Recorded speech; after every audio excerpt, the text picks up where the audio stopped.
It is your favorite time of the week, ladies and gentlemen. It is the best thing. Welcome. It's time once again for the Rage Select podcast. And Jason, what intergalactic people have you ground under your merciless boot heel this week? I'm drifting right now. Okay. Jeff, I'm glad this transmission is going through. I'm drifting. I'm adrift somewhere in space. I see stars and darkness. Okay. And I don't know where I am. I had to... All right. I had to flush Brian out the airlock. Oh, well, that's probably for the best. I mean, at the end of the day. Well, yeah. You know. He fucked up the navigational system. He fucked it all up. He put black gaff tape over all of the instrument readouts, and he wouldn't let me take it off. We couldn't tell where we were going. Yeah. And so I thought, okay, Skrull. Mm-hmm. Brian's a Skrull. Okay. So I did the reasonable thing, and I asked him, hey, are you a Skrull? Yep. And he hesitated a second, and I said, all right, fuck you, and hit the button and flushed him out the airlock. Done. Just done. You got to tell me, legally, you got to tell me if you're a Skrull, if I ask you. You got to tell me. Oh, yeah. It's in the intergalactic constitution. And if you look up into the sky at night, you may see Brian burning up on re-entry. A spiky-haired constellation looking down on all of us. Like some Greek god on fire. Yep. Well, this is usually the part of the show where we talk about the things that we have done. Have you done anything? Has anything happened to you? I have sat around in my robe eating microwavable foods and playing video games. Okay. So, yes, because I got to wait until I can figure out what the hell's going on with the navigational system. So, yeah, I've just sat around. I'm kind of rolling around in my own intergalactic filth. Okay. It's just in a bit of a holding pattern. You know, I can see that. Yes. All right. Well, yeah. Yes. Very, very little exciting has happened. I except guess, for some things that we will talk about. Yeah, I guess I could say that last Friday I went out and got drunk with some of the folks who wrote in about potentially coming on to Rage Select. So I got to meet a bunch of new people, and none of them knifed me. That was the secret. That was the secret victory move. Was if you stabbed me, then I knew that you were no. Please don't stab me if I see you in front of people. You guys, you had one fucking job. Stab Jeff. That was it. One job. How hard is that? He's drunk. He's stumbling around. He's concentrating on his gyms. You just grab the nearest steak knife and just put it in his shoulder. Like that's all you had to do. That's it. But no, I talked to some folks. I'm probably gonna be getting back to some of them at some point. But you know, it's as usual. I make all these grand plans, and then of course there's like 1 billion things that must be done on this show. Of course. So, but yeah, I didn't. There was no. It's funny, Jason, how last week everybody was like, "Hey, did you guys see Guardians of the Galaxy? Hey, did you guys see? What'd you think about Guardians of the Galaxy? Did you see Guardians of the Galaxy?" Nobody badgered me this week about whether I saw Ninja Turtles at all. Nobody was like, no one asked. Hey Jeff, did you watch Ninja? What'd you think about Ninja Turtles? What'd you think about? Did you think that Megan Fox she's going to get an Academy Award for Ninja Turtles? And I was like, oh. But only if there's girl on mutant turtle fucking. Well, I like to think I would watch the Academy Awards if they came up and they were like, next in the slack-jawed vacant stare category, we have 5 nominees. I bet she could win in that one. I bet that would be maybe. Maybe Megan Fox is really just like an Andy Kaufman style genius that's just faking us out with being this horrible. Well, I don't even know. I haven't even seen the movie. I know that I've never seen Megan Fox in a movie and gone like, wow, that Megan Fox, boy, she can really act her way out of a wet paper bag. Wow, that's amazing. Yeah, you never look at her and think, oh man, where I can't wait for her Oscar speech. That's right. I bet she's got some really insightful things to say about mankind. You know what? Before we get started with all the rest of this, we should just take a moment and say that it was a quite an unpleasant shock, the news about Robin Williams. Kind of came out of nowhere. Heartbreaking. And it Yeah, dude's got. I mean, it's funny how I was on my Facebook, and invariably whenever we have any celebrities pass away, you'll get a lot of people out there who are like, "Oh, I'm going to watch, Ghost Dad because Bill Cosby is dead," even though that never happened. It will. Well, yeah, it will. But for this, it was interesting because it was like my entire Facebook feed. Everybody was watching a different Robin Williams movie. Some people were watching Hook. Some people were watching Dead Poets Society. Some people were watching. I think one person was out there like, "I'm going to watch The Fisher King," and The Fisher King. That's a deep pull. That's a good one. Terry Gilliam. Nobody picked Toys. I was a little disappointed. Nobody decided to bust out Toys. Toys is a weird one. Toys is odd. But yeah, it was. It was a real bummer. So. Pour out. Nobody watched Moscow on the Hudson. Nobody referenced that. Oh yeah, I didn't see that either. I saw. I've never seen. There were a few people that were putting up clips of Night at the Museum, and I've never seen any of those movies. I've never seen any of the Night at the Museum movies. Neither have I, because I got shit to do. Did I ever tell you about my experience with Mrs. Doubtfire? No. Did Mrs. Doubtfire touch you in your bathing suit area, or? Yeah. And I was like, dude, you're not Mrs. Doubtfire. You're not even a nanny. You're just a guy that lives behind the Denny's. No, but what was your experience with Miss Doubtfire? I went on a cruise, on a Carnival cruise to Mexico many years ago. Mm-hmm. And this was an old ship. And so the entertainment on the in-room television was very limited, especially once you were out at sea. And once I got so far, all they had were the same 3 movies playing over and over for like a week. Same 3 movies, nonstop. John Q, My Big Fat Greek Wedding, and Mrs. Doubtfire. Guess what 3 movies I will never, ever watch again? Let's see. The Goonies, the one with Red Heat, and Cobra. Correct. You were paying attention. So yeah, that's my Mrs. Doubtfire story. Okay. I never want to experience Mrs. Doubtfire again. The closest I ever got to that was when I flew to Europe and I was on the transatlantic flight, and they had this little watch on demand things, and they were playing. I remember very specifically watching the Asterix the Gaul, the live action Asterix the Gaul movie, and Enemy of the State, just over and over and over. Well, it was only like a 10-hour flight, so it was over and over and over, and then one more time over. But yeah. Oh wow. So yeah, we'll have to pour out some whatever we're drinking. It's bad luck to pour out coffee, I think, on the carpet, but I'll pour out some Lone Star when I do my Jeff versus beer this week. Indeed, and I think it's incumbent on all of us that we maybe try to have a deeper understanding for the illness that is depression and what people are really going through when they experience that. And I know that the platitude is, if you're thinking about taking your own life, talk to someone. Well, that's true, but also have some empathy for those people. It's not a sign of weakness or selfishness. These people are genuinely plagued by an illness, by figurative demons. And so have some sympathy, have some understanding, and realize just the pressure that these people are under, that just the black shroud that covers them every day. Look into it, do a little reading about it, and I think it'll help everybody really understand what the person right next to you might be going through. Yeah. Actually, you know what? Right before so we got a lot of news to get over to this week, so I don't want to delay much further. But one last thing before we get off of this topic is, fuck you, Gene Simmons. Just go fucking fuck yourself.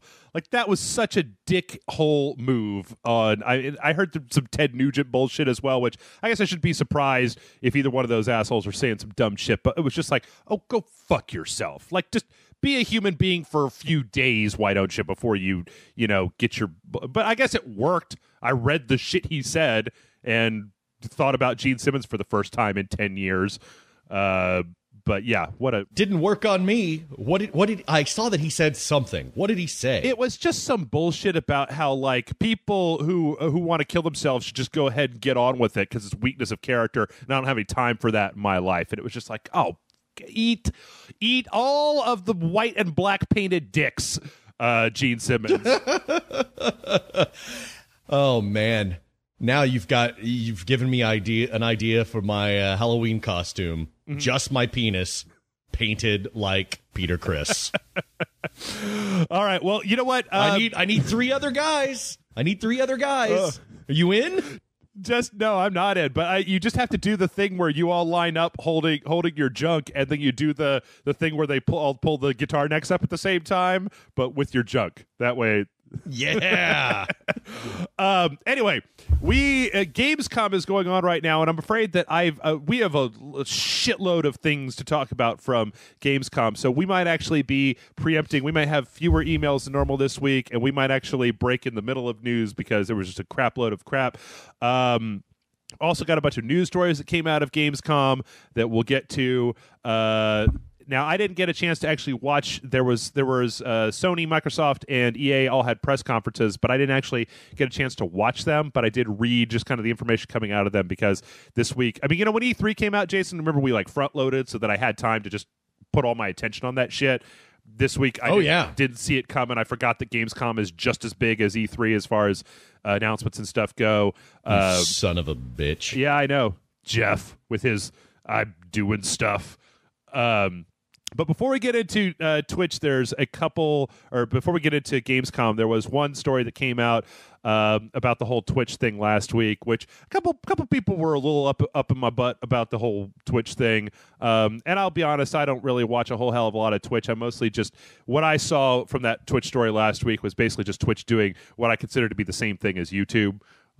Which is just giving priority to the content rights of the creators without any real power to the people who are making these videos, which, like I said last week, I just think that's a real backwards way of thinking when you look at what's happened with indie film, indie music, Let's Plays and all that stuff, that people are getting more and more power, and to try to wrestle it back away from them, is, my opinion, is just a stalling tactic. But there was there's a news story that came out just almost right after we got done podcasting that said that they made some changes, that they're going to be allowing people to do to appeal Content ID strikes on their stuff, that there's going to, or not Content ID because that's YouTube, but basically whatever their version of Content ID is, they're going to allow them to appeal that stuff. Essentially the same thing.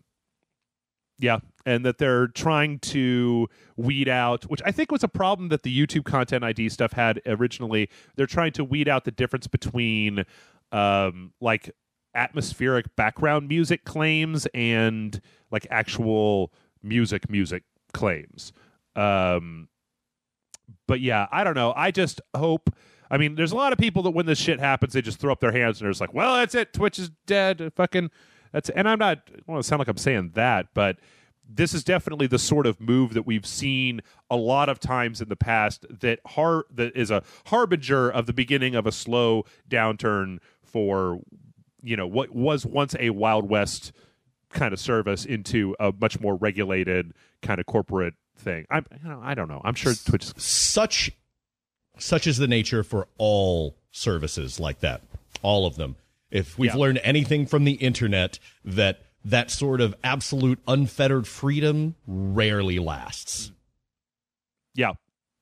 I mean, a lot of times it'll get litigated out of existence, and then sometimes it's just like what we see here is they'll get purchased, and then some company will come in and do that stuff. You know what? This is actually a really good counter. This is a really good point to bring up from when, I think that was the same thing that people are afraid of with Facebook buying Oculus, right? Is that same style of, well, they're going to come in, they're going to get it, they're going to sanitize it, they're going to package it until all of the Wild West shit that actually made it what it was is gone, and it's just some other bullshit thing that's got a bunch of horrible restrictions on it that nobody wants because some assholes in a marketing room are like, well, we need to make our own proprietary video format for you to capture Oculus stuff off of, or some bullshit like that. Right. Yeah. Unfortunately, that happens to everything, and it's that's not really any sort of hey, take heart, it's going to be okay. That's just kind of the cynical pragmatism of it. It all dies. Yeah, it all dies, Jeff. Well, this is true. I mean, it all changes, I guess. Like there's plenty of places where these things are seen as harbingers of doom and gloom. They'll either we'll all forget about that shit, or just like Jurassic Park, the internet will find a way that if Oculus totally sells out and becomes some corporate puppet of Facebook, if Twitch sells out, becomes some puppet of YouTube or Google or whatever, a lot of times if there's a serious desire for a certain style of thing, all it takes is some kind of savvy business person to go, well, Oculus was on the right track, but then they got bought and then they changed all this shit, and now it's just for mobile phones and it's fucking shitty. Why don't we go do what they were on their track to do? Because there was plenty of people who were willing to pay money for that shit. So a lot of times, if one of these places doesn't work, then somebody else will come along and pick up the slack and make it work. And I feel like that's the thing with Twitch, is that as a concept, Twitch is not new. It's not. I mean, it's turned in, like it's become what it is because of the people that are on it, not because of the service itself. Absolutely. So if all those there are people, plenty of other similar services that have gone by the wayside. It's just that Twitch is the one that rose to the top for now. Yeah. So if it turns out to be a serious problem, I'm sure that somebody else will just start up some other shit. But enough of that. All right. So we've got. Let's see. I'm going to start with. Okay. You know what? We're going to start with like the trailer apocalypse. Well, I feel like I use apocalypse too much. Trailer madness. Because Gamescom had a whole bunch of trailers, including a bunch of shit that I kind of wish that we had seen at E3, because some of this stuff were things that I've been wanting to know about that we finally got to see more of at Gamescom. Looking at a bunch of those trailers, I was like, where have you been hiding? Oh, come out. Don't be afraid. I just want to rub you across my chest. You're so beautiful. Yeah, a lot of announcements of new IPs and a lot of interesting details on things that that I feel like, I mean, I don't know. I almost feel like E3 and Gamescom, if they'd been smooshed together into like one thing this year, that would have been the excitement level that I usually have for E3, because it would have just been thing after thing after thing after thing. But first up, we're going to go with the big ones. There were a couple of real long trailers, so we're going to start with those. The first one being, there was a 12-minute trailer for the single player of Battlefield Hardline that answered the question, oh my God, what is this wonderful single-player campaign that Visceral is making for Battlefield Hardline? And the answer... It looked cool. I thought it looked okay. It was so... okay, this is maybe Jeff and his old man voice coming out, but like, I really miss the Bad Company Battlefield single player games that had a sense of humor, because this was really, it didn't have much of a sense of humor. But I thought it was really interesting. It seemed to be a scenario that I hadn't really seen in a lot of games before, and it was so pretty. Mm-hmm. It was very pretty. I mean, I think it was just as pretty as Battlefield 4 was. Maybe a little more. A different environment, obviously. But basically, in the trailer, if you haven't seen it, there's a couple cops. They get kind of jacked and put into prison. They got to sneak out. And there's a lot of... like, the actual gunplay seemed a little more subdued than Battlefield 4, because it seemed like... I mean, at least... Maybe it's just because they were breaking out a prison scenario, but a lot of it was just a pistol. And I guess there was a lot of it that also had some stealth elements to it, but it seemed to me to be that sort of stealth where, like, the guy that was running the demo obviously knew, I'm going to go over here, go over here, go over here, go over here, go over here, and I'm not going to get seen by any of these guys. Because at the end, when the shit finally turns at the end of the 12 minutes into just full-on gunplay, the dude just strolls out in front of a bunch of people. Like, it's not like he got caught trying to sneak. It's like at one point he just picks up a machine gun, stands up, and everybody's like, ah! And then they start shooting at him. But what I always wonder with games like this is whether, if they have this kind of stealth mechanic in the game, about whether if you do get seen, is it just going to be you got to reload the checkpoint, or is there a way to break out of that scenario and then come back to it, as is the problem with a lot of stealth games. Oh, sure. I don't know. I just thought it looked very compelling.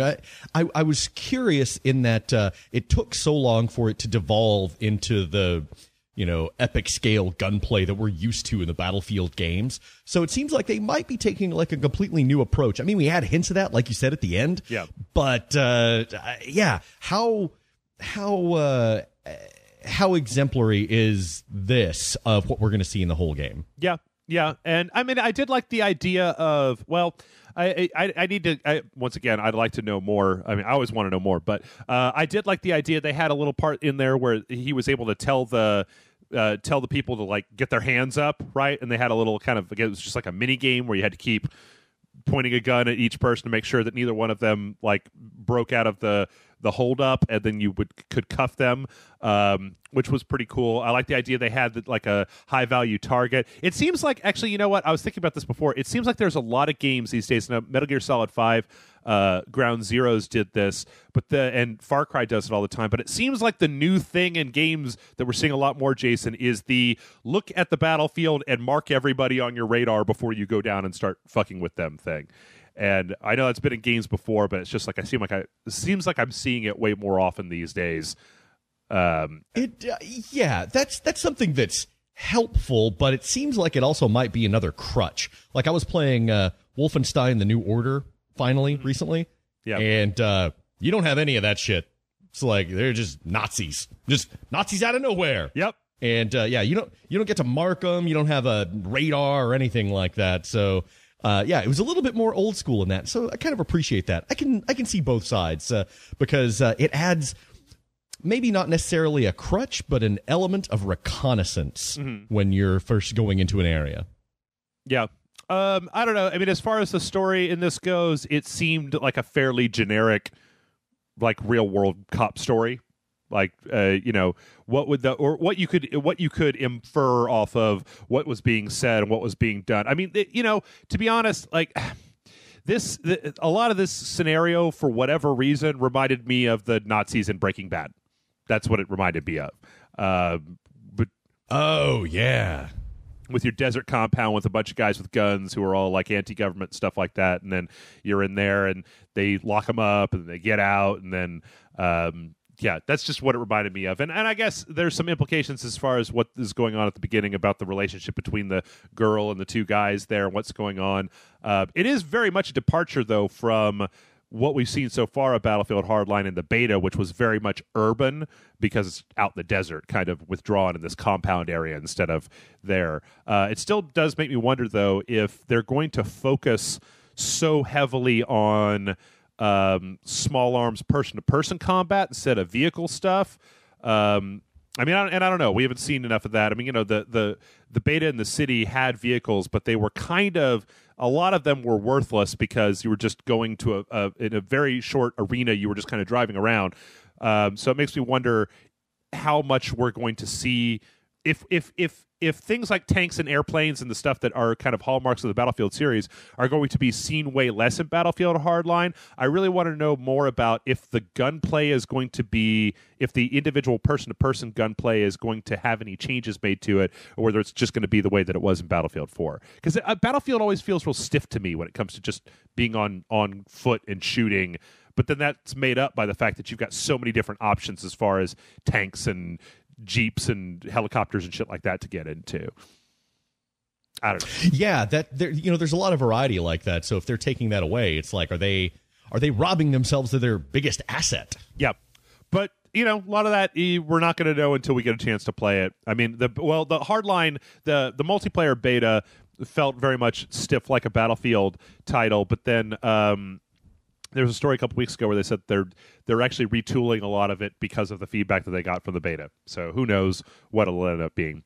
All right, next up in Trailer Madness, there was, and we're not going to spend too long on this, but there was a 17-minute demo of Metal Gear Solid 5 Phantom Pain, which was the same demo that we saw at E3, but from a different direction. Basically taking in E3 they go off to one side and they infiltrate this base from one direction, and this time they went from a different side, and so and they also changed it around. It seemed like they were playing the same. Like, if this has any of the similar markings to what Peace Walker was like, it means you're going to be playing the same. You can go back and replay the same mission to pick up new stuff in that mission or get personnel or things like that. And it seemed like one of the biggest things that I saw in here was that the enemies in this video were reacting to the choices that were made in the E3 demo. Specifically, they were wearing helmets now because you had a bunch of headshots to tranquilize people in the E3 demo. I thought that was pretty cool. Yeah, that's pretty interesting to show a reaction like that on that scale. But knee jerk. What's your reaction to it? Well, to be honest, I've seen that area. I've seen that a whole bunch of times. It's like the base in Metal Gear Solid 5 Ground Zeroes. Like, they showed that a whole bunch of times. So when it started up and it was just on the horses, and I was like, okay, it's this again. And I was, there were some things they did, like showing those wolves coming and real-time horse pooping, like, these were interesting things. But on the whole, I would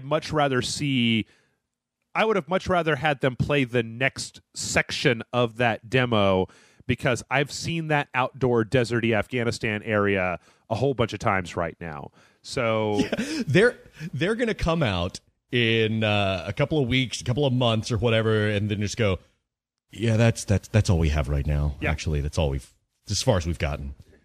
Well, it's funny when you have a big area like that. It's one of the questions that we had for Destiny, right? Is okay, that big area is really interesting. How many of those big areas are there in the game?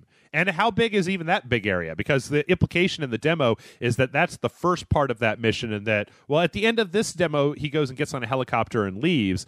But the implication from what I was seeing... Okay. He flies to the other side of the map, and then they play it from that direction. Yeah.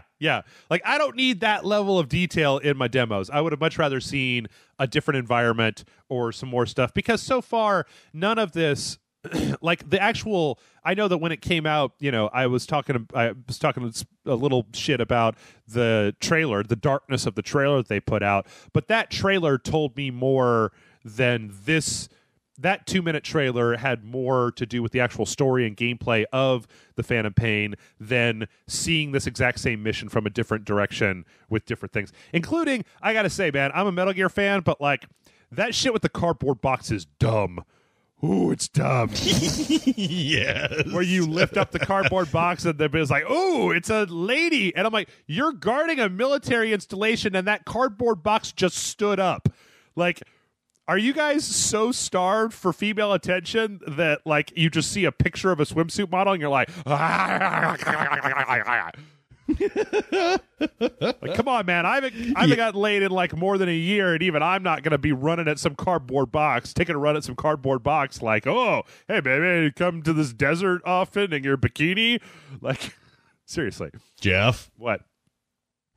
Don't knock fucking a cardboard box. I'm sending you a nice, big, empty refrigerator box. Okay. And a bottle of lube. I want you to have yourself a good old time. I named her Dolores. Okay. All right. Sure. I drew a little face on there. Uh-huh. It's not my best work, but I think she's attractive enough. And I want you to fuck the shit out of that box. Just fuck that box, man. You get that box, bro. You and that box. You got this. But yeah, I they were like, oh, we've done all these things with the cardboard box. I'm like, okay, that's all right. The thing is that I know that Kojima in these demos holds a lot back.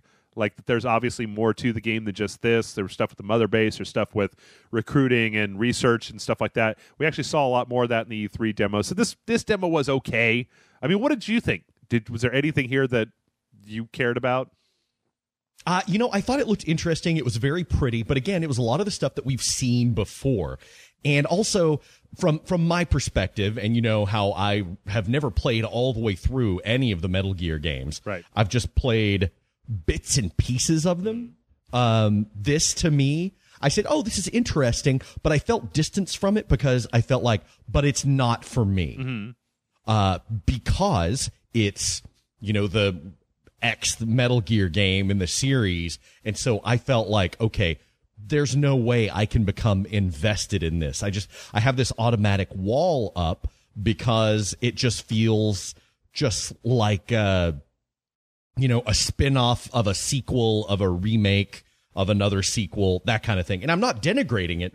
I just feel like I've been so uninvolved with that franchise that I only have a passing idea of what's going on. So I feel like that it's not that it's bad or anything, but just that I will have trouble connecting with it. That's funny because from everything that I've seen in here, including with the stuff that happened in Ground Zeroes, it actually seems like they're kind of hitting a little bit of a reset button at the beginning of Phantom Pain to the point where people who aren't, because, well, first of all, since the Phantom Pain chronologically takes place before Metal Gear Solid 1, you don't have to know any of that shit to figure out what's going on here. And then because of the injuries that Big Boss has sustained in the time that he's been gone, there's a gap between the actions of Peace Walker and Metal Gear Solid 3 and even Ground Zeroes and Phantom Pain. So I think that's interesting that you've got that disconnect when it actually seems like they're going to a fair amount of length to try to get around that, but they haven't presented it that way.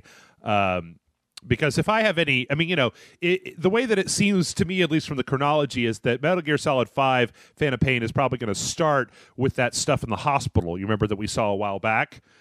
That early teaser for it? Yeah, that where he's got the arm and the leg and he's limping through the hospital, and that this then is going to take place a period of time later after the organization that he had created from Peace Walker has been destroyed, and where you're basically trying to, like, it's like Ocelot says in the trailer where he says, like, go let the legend live again or whatever, that this is once again rebuilding the legend of Big Boss. So I think I know you and your schedule, but I actually think that this is probably going to be one of the more accessible Metal Gear games when it does come out, just because of the way they put it together. I don't know.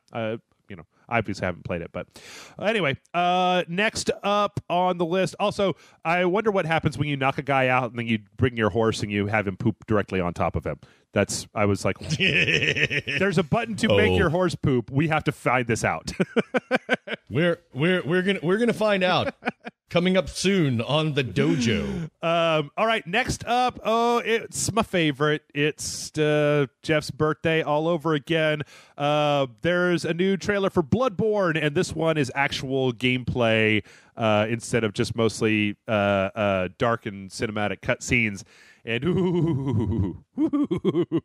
oh man, does it look pretty? Yep. Oh, every one of these trailers really was just gorgeous. Mm-hmm. But this one was, the art design in it was great. It was gothic. It was creepy looking. Yep. And it definitely, I thought, evoked the Souls series, but maybe looked a little more action-y. Yeah, well, that's something that I've read from some of the other reports, is that they've said that, so in Bloodborne, you see that the character has like a melee weapon and then they have a gun, right? In the Souls franchise, a lot of times you'll have a weapon and you'll have a shield. And so one way to play the game is to basically hunker down behind your shield and wait for an opportunity in the attack patterns of the enemies to hit them. Well, Miyazaki wants to get rid of that in here by not letting you have a defensive block maneuver, by only making you dodge and use the gun to be able to stun enemies and stuff like that, which makes the whole thing a lot more perilous, because you don't have a safe place to just sit behind a shield. And I think that really comes through in this trailer, where the actual action of the trailer looks so much like Dark Souls that it's sickening. Sickeningly awesome. Sickeningly boner-inducing. Right. But I like the kind of weird Victorian look of it. I like, it's funny how this is one of those things where I feel like Dark Souls 2 has been my Dark Souls Demerol for the last year and a half, right? And that this shit's like, oh crap, my dealer got like honest to God heroin back in stock. I need to go get some of that, because this has all of the dark creativity of what I loved out of the first two Souls games. and I can't wait. Man, I got this new shit you got to try. It's going to blow your mind, Jeffrey.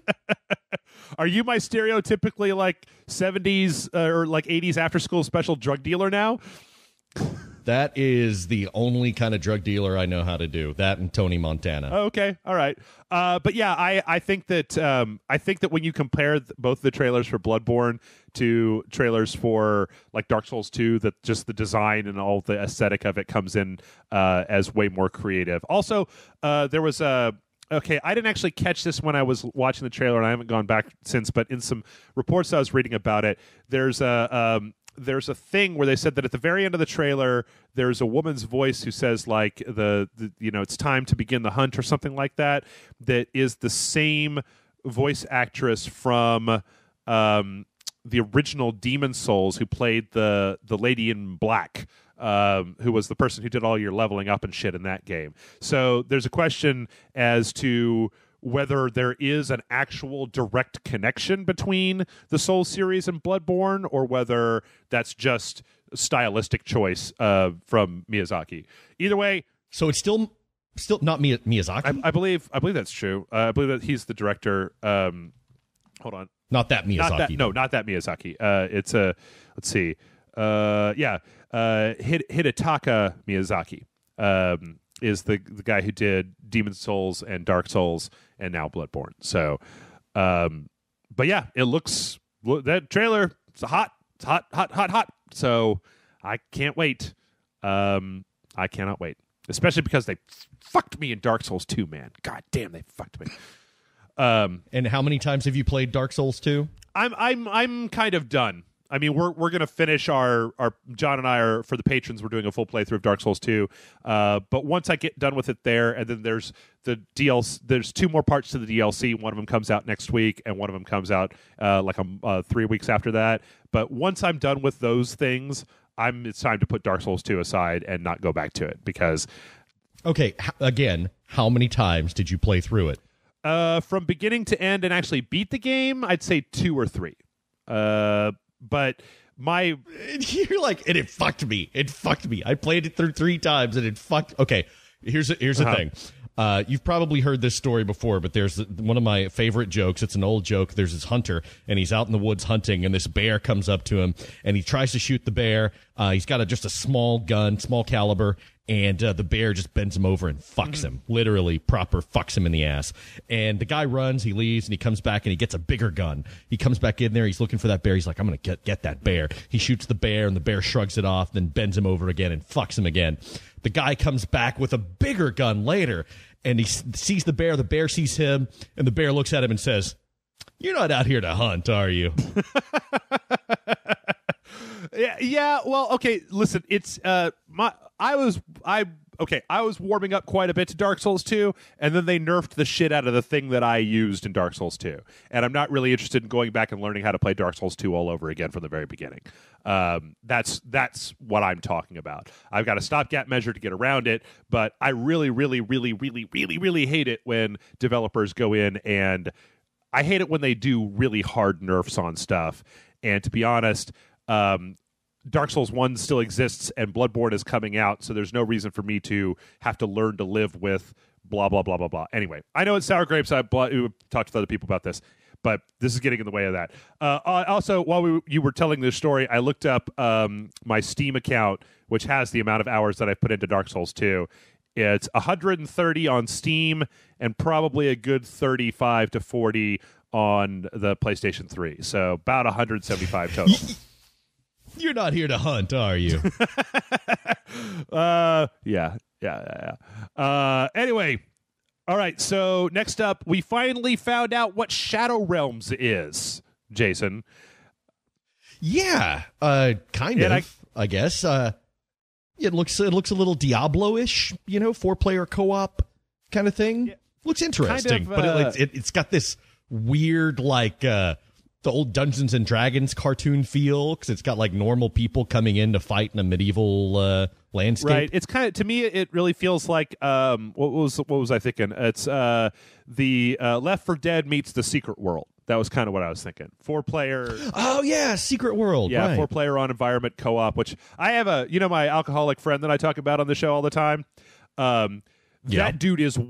I'm right here. No, not you. The real one. The one that the debilitating, ill alcoholic. That dude is so into the Secret World. Like, you know how I will get drunk and pin somebody down at a bar and start talking about Dark Souls with them? He does that with the Secret World. Like, he'll pin me down and start telling me all the reasons I should be playing the Secret World. I'm just like, no, I don't want to. But yeah, it looks like. I mean, there was a reveal trailer that was a lot of BioWare kind of like, oh, there's demons and only we can beat them. And then there was actually this kind of shaky cam footage that they had of a screen where it was like 4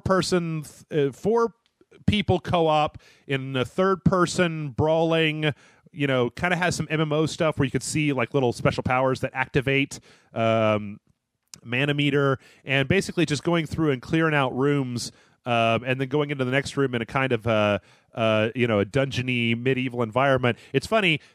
Everything now that I've seen about Shadow Realms is way less interesting than those teasers that they put out of the weird shit happening with the people. Because when you actually see the game, you're like, oh, well, this is just a co-op action game and the trappings don't even seem to be real world. I don't know. I haven't seen that much of it, so maybe there's some real world levels or it fits in there somehow. But as is, the actual game itself seems kind of repetitive when I look at it, right? Like just people jumping into this room and then beating stuff up and opening treasure chests. And well, yeah, but how long was the trailer with the gameplay? Well, see, there were 2 of them. There was the gameplay, the reveal trailer of actually what it was only 48 seconds long. But then there was another one of the videos that I sent you that IGN basically set up a tripod in front of somebody playing an actual demo. Right. And that was 4. Yeah, that's the one I watched. 4 minutes of that. Yeah. I don't know. You can't really judge it by that just yet. There may be some mechanics at work there that redeem it. Yeah, it looks like it could be repetitive, but I don't know. It also looks like it could have the potential to be a lot of fast-paced, mindless fun. Yeah, absolutely. And it's just, the only reason I guess I bring it up, or I guess the only reason that I kind of talk about it with a little bit of a little bit of judgment in my voice is because the teasers had me so interested in what it was that they were doing. And what I see is just it's something that I've seen before, and I was excited because those teasers looked like something that I hadn't seen before, and the gameplay looks like something that I have. But yes, you are entirely right. There could be all kinds of shit that we're not seeing because we're just seeing a little tiny overhead vertical slice. Actually, there are a couple of other trailers I didn't even bother to put on this list. Did you watch? There was a trailer for the actual Dead Rising 2 action. Did you watch that, Jason? I did not. Yep. That one was pretty. It looked pretty interesting. It looked a lot like a prettier version of Dead Rising, or not Dead Rising, Dead Island 2. Oh, okay. You were telling me that, and I'm like, I haven't even heard of this. That's totally new. It was basically, let's see, is this it? Sunshine and Slaughter gameplay trailer, yeah, where they just showed, it looked a lot like the actual Dead Island formula, which is funny because I feel like a lot of times when we talk about Dead Island, people get very just like, fuck Dead Island, it's just zombies. But forget a lot of times that it was one of the, I don't remember there being a first-person open world game that was as, because, there was Dead Rising, but that was goofier, right? Dead Island was kind of goofy, but it also had this big world, and it was kind of taking itself a little bit more seriously. This looks like they're kind of embracing a little bit of the fun stuff. You can see that there was actually one part of the trailer I found really interesting where you had the guy had a melee weapon in one hand and then a gun in the other hand, which in the first Dead Island I don't think you could do. I think it was just you either had a melee weapon or you had a gun. And right, yeah, that sounds right. And they showed that. It looks like the melee weapons have the same mod stuff going on like they did. It looks like there's a few of them that are a little bit more interesting than we've seen before. It looks just as brutal as the original Dead Island, but it's all got the trailer that they had was a slightly. It's all very sunny, and you can see the Hollywood sign in the background and very California. So I don't know. It looks cool. It looks like fun. I hope that they kind of address. My biggest problem with the first Dead Island was the level scaling for the zombies, right? So it felt like you weren't making a whole shit ton of progress because every time you leveled up, all the zombies got more powerful as well. So your sense of actual progression and power in the game was a little bit stunted, and I hope that they we've talked about that before in various games. Skyrim is like that unless you break it like you did. No, Skyrim isn't like that. Well, it's scaling difficulty. It's a little bit like that, but it's not as much like that as I mean, Dead Island was more like Final Fantasy VIII or like Oblivion, right? Where it was hard, it was very hard scaling, so that you never were able to get ahead of the actual curve of difficulty. I don't know, and I feel like that's just a personal preference for me, that I don't like that. I don't like it when they do that, because it feels like you don't get much sense of forward momentum in your progress in the game, because in Dead Island you get up to level 50 or whatever, you get to the end of the game, and then the general zombies that are just on the beach, they still kill you in one hit. They actually get even harder.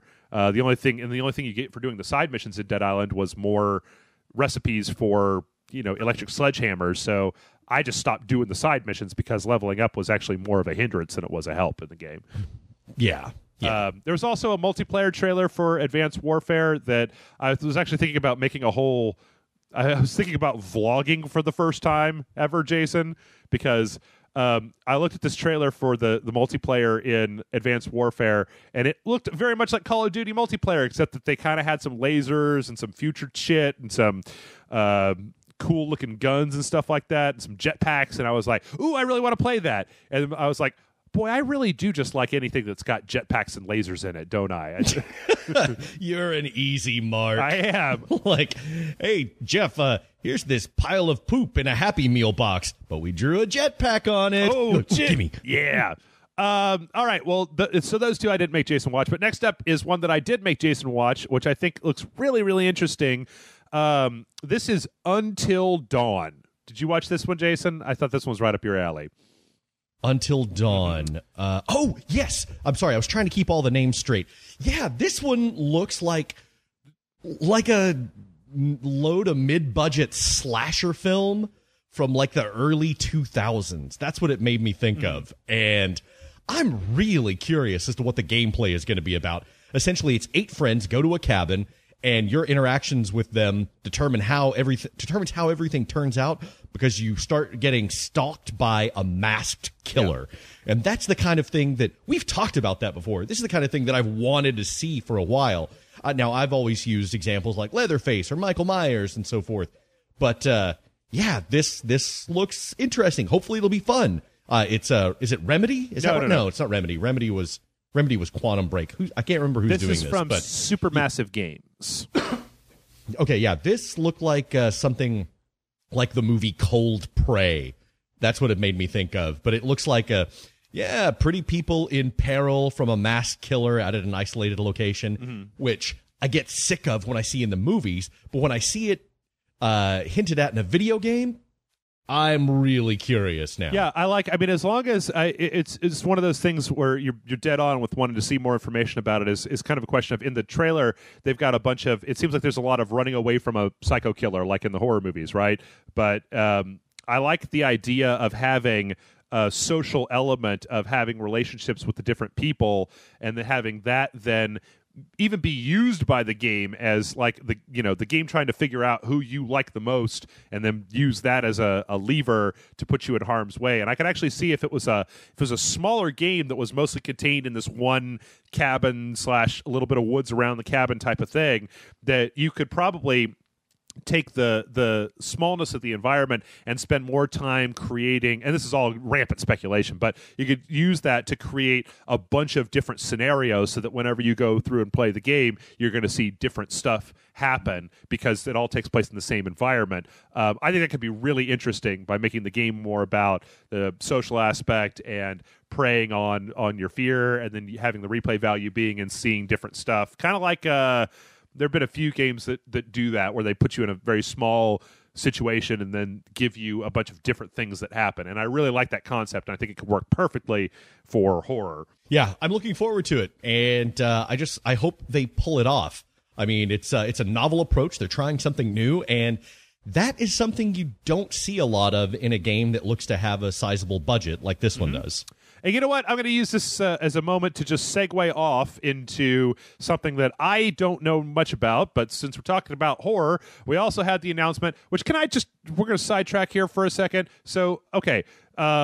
They announced at Gamescom that, they're rebooting Silent Hill and that it's going to be Hideo Kojima directing and Guillermo del Toro and the dude from The Walking Dead. Who's that guy's name? Norman Reedus. I know, he's got a great last name. But can I just say that before we get into that, I didn't even have a chance with this one to avoid the spoilers, to play PT, and be surprised by what it was, because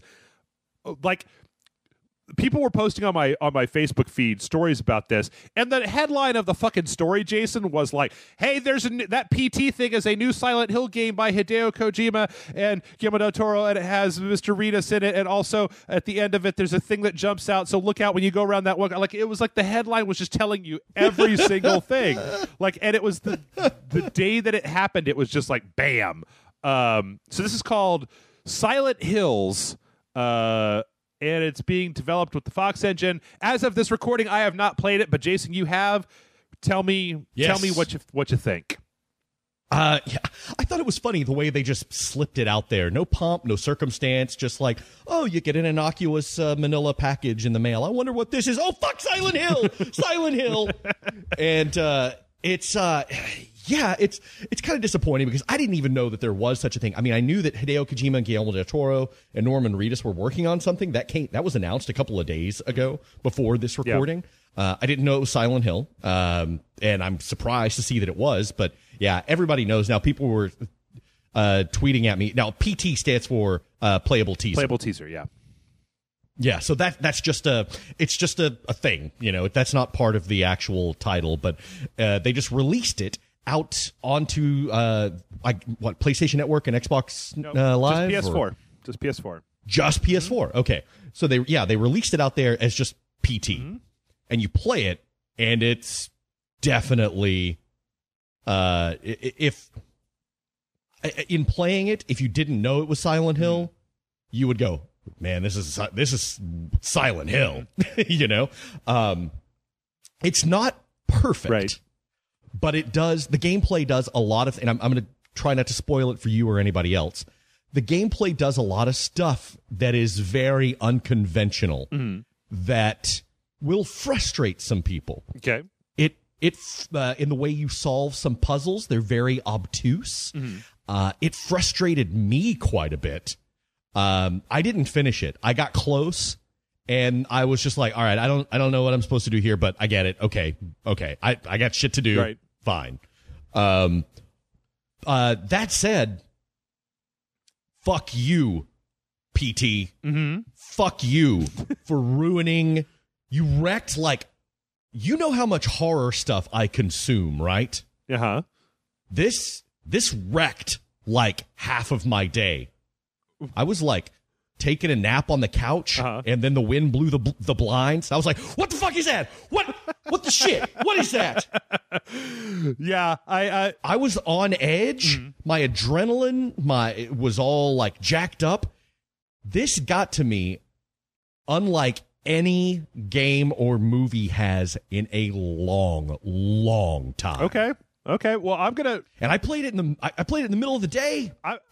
Early in the morning. No big deal. I'm going to go ahead and I'm going to playing this week for Jeff versus beer. So I'm going to drink 5 beers and then try playing this. And I'm sure that people will point to this as a thing where they're like, yeah, Jeff says he doesn't get scared, but he peed himself when he played PT. And it'd be like, well, that's because it's fucking extra scary, you guys.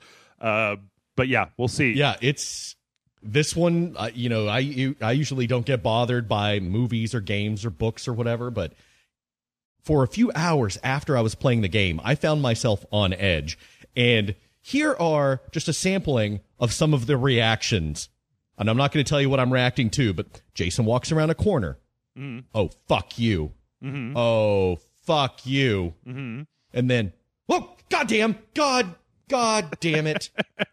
those are two of my reactions. And so later on in the game, I found myself forcing myself to treat it like it was the dojo. Because I was just like forcing myself to make jokes. Oh, you're doing your own commentary just by yourself? So that I wouldn't be freaked out. I was like doing my own dojo stuff. Maybe it's space madness, but I was just like giving names to things and making jokes and recurring characters. I should have recorded it. Didn't have any capture devices, but it was clearly, I was just doing it, and I realized very quickly that I was doing it to keep myself from being freaked the fuck out. I love that. I love that idea because it's something that we do from time to time. You know, a lot of times if you're familiar with the way that your body, your mind works with horror, a lot of times making a joke is a great way to diffuse the tension and making light of stuff. I'm sure I'll end up doing it myself when I play it. I just like the idea. I have this mental image of you drawing a stick figure with a beard on a piece of paper, like taping it to the couch cushions next to you and being like, Jeff, you're gay. Like while you're playing PT. I should have just asked like some random alien passerby, like you, Baxwog 7 from the Antara Nebula. Yeah. Will you sit here and whenever I call you Jeff, just go with it? Just go, or yeah, Dark Souls, or that's racist, or yeah, just something like that. Yeah, instead he just goes, it's close enough. Close enough. All right. Well, yeah, I'm looking forward to playing it. I mean, like, you know, I have passed the point where I am willing to just like, I like Hideo Kojima, but I'm not the kind of person who just bows down at the altar of Hideo Kojima and says, like, the man can do no wrong. So I'm looking forward to play it. But we got a few more trailers, and we still have more news after that, motherfuckers. So we got to keep going here. Hellblade is the next game by Ninja Theory, and this trailer doesn't really say jack shit about Hellblade. Nope. Pretty trailer, but no gameplay. Looked interesting. Okay, we'll see. It's from the guys that did, Ninja Theory, Devil May Cry, Enslaved. So, could go either Heavenly way. Sword. I was getting a real Heavenly Sword vibe off of this with the lady. Yes. Lady, and so it's like weird kind of medievally, like lady with face paint on, and there's a dude that's got his skin off, and then there's some demon dudes that show up, and she's got a sword, and boogity, boogity, boogity. So, I mean, you know, yeah, it's very pretty. It says almost nothing. I know there's a lot of people out there that had problems with DMC, but quite frankly, I like the stuff that Ninja Theory has done so far. I haven't played any one of their games. In fact, we played Enslaved last week on Streaming Sunday, and on Sunday streaming. That's a great game. Enslaved is good. Heavenly Sword's good. DMC I thought was very good. If you weren't like pining for the old DMC, I liked everything they've made so far. So this looks pretty cool. I can't wait to play more of it because it looks nifty. All right.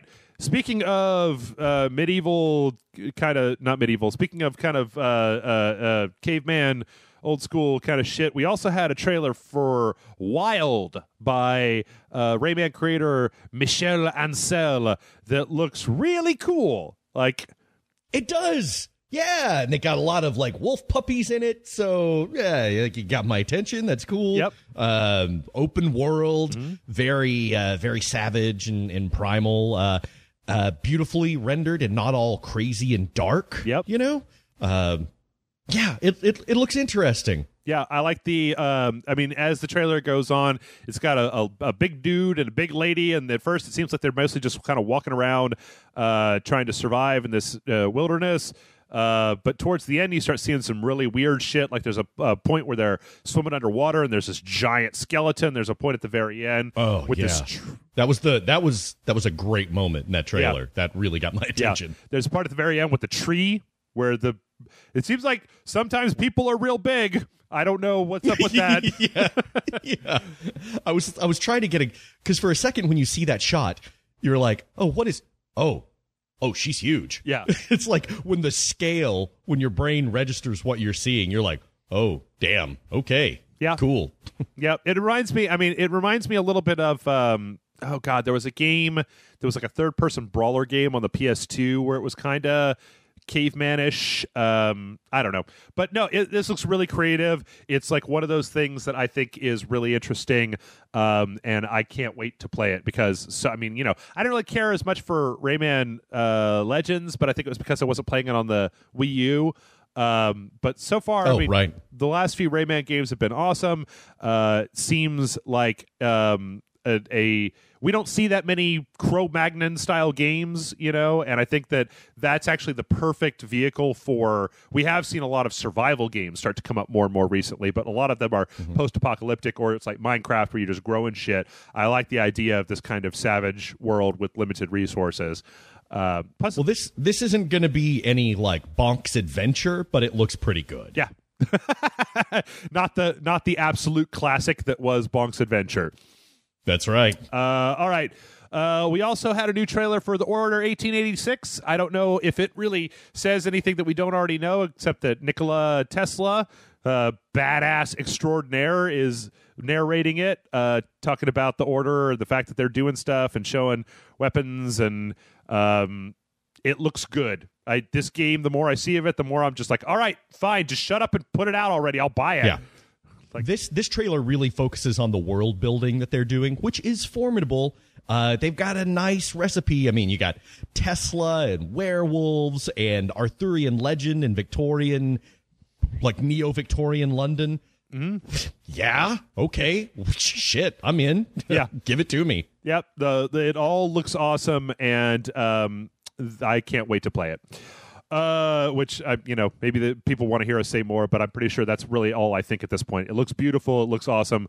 I like anything. I like Nikola Tesla, so put that dude in whatever. I'll play it. Why has there been a third-person action game where it's like Gears of War, but Nikola Tesla is the main character?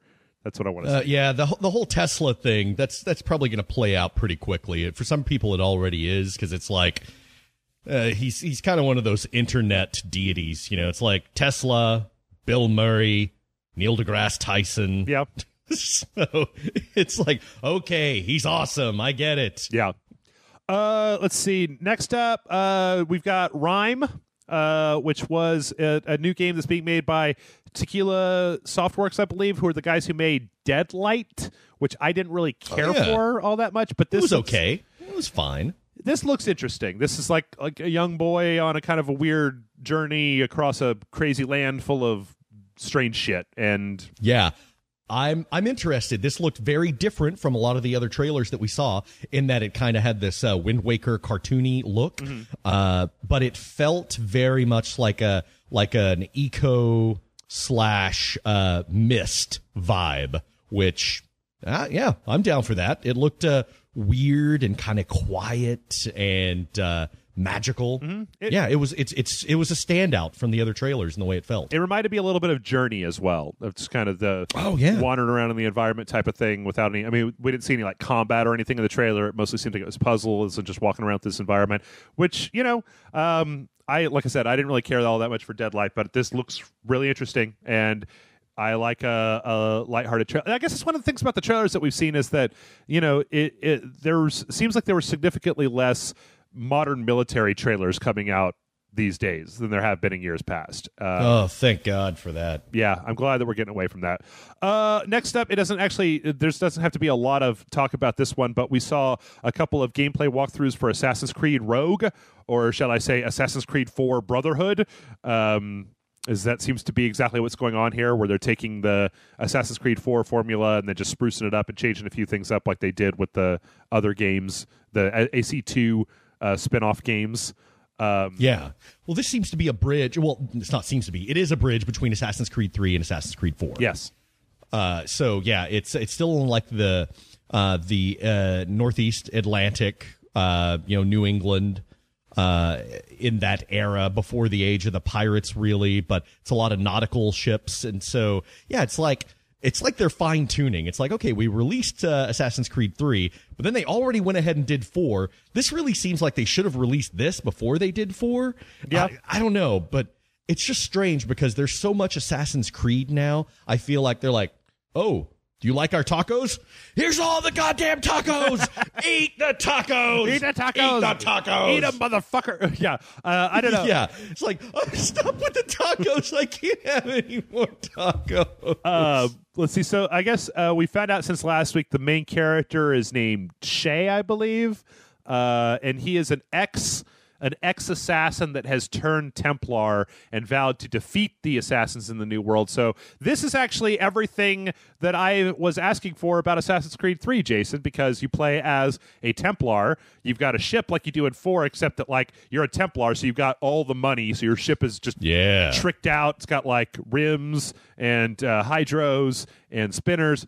And then, like, I don't know if you saw in that one demo, but it was here's Shay on the deck, and he's driving his ship, and who's that to his left? Hey, it's Haytham Kenway. Haytham Kenway. I love that motherfucker. Man. Yeah. So if we have a game with a suave Scotsman and Haytham Kenway doing some adventuring shit in their pimp boat, that's great.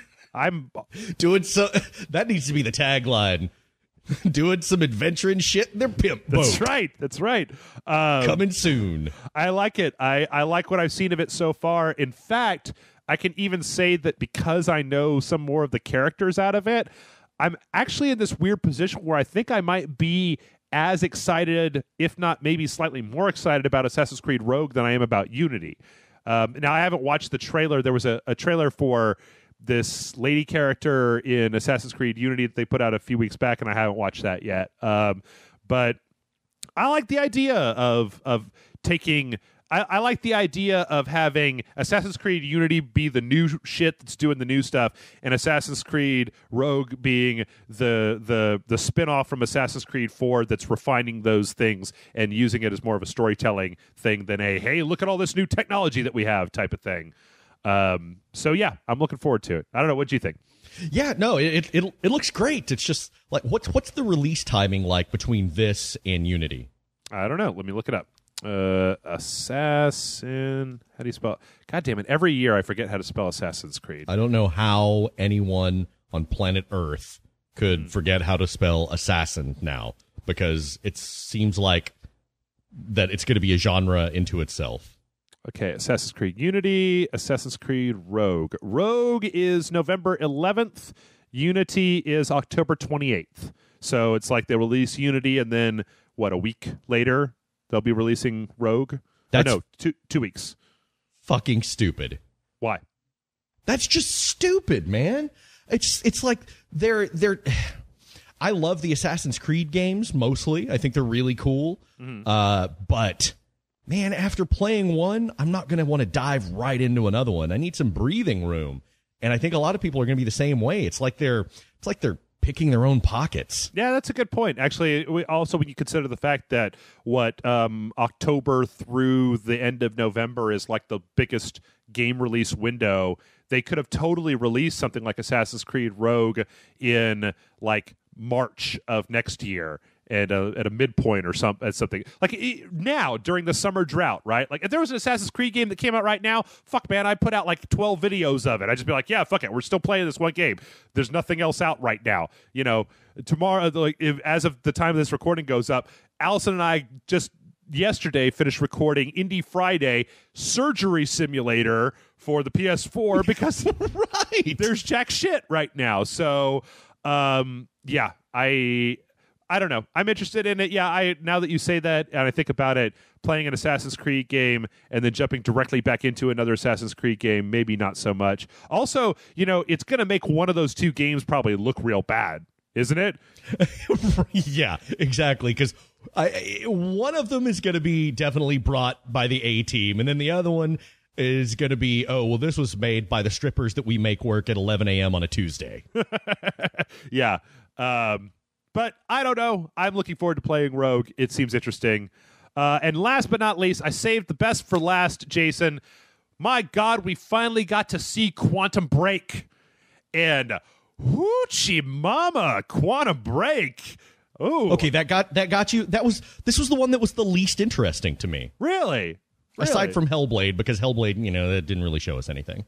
I thought, as a Remedy game, I thought I thought it. I mean, I know that the action was just kind of straight up third person action, but I like the idea. I mean, I like the time stopping stuff. You know what it is? Maybe is that I really like that game's Singularity that had the time stuff in it, and I feel that time manipulation is something that works really well in a video game because it lets you have control over the video game universe, which is something that's hard to do. Did you ever play Blinx the Time Sweeper? No.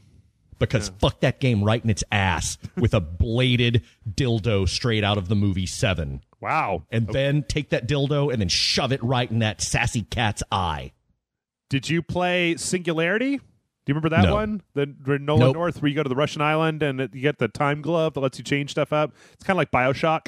No, I don't know. I liked what I saw here. It didn't do anything for you then? It just kind of generic third-person shooter?